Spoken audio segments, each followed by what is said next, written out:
Something people often ask and are curious about is why we call better handwritten rather than better handwriting, because of course we do help people feel great about handwriting. Well, it's a fantastic question and there are some very good reasons.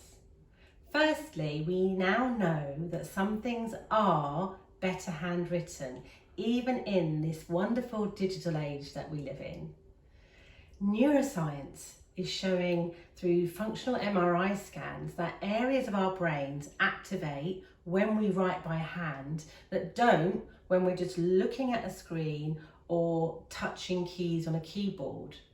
So in summary, handwriting is good for your brain. And the other key reason relates to our unique practice process. All of the Better Handwritten practice sheets are handwritten, and those handwritten examples allow tiny variances. The first step of the practice process is to look along each row and tick a best example. And that information that's given to the brain really supports the development process.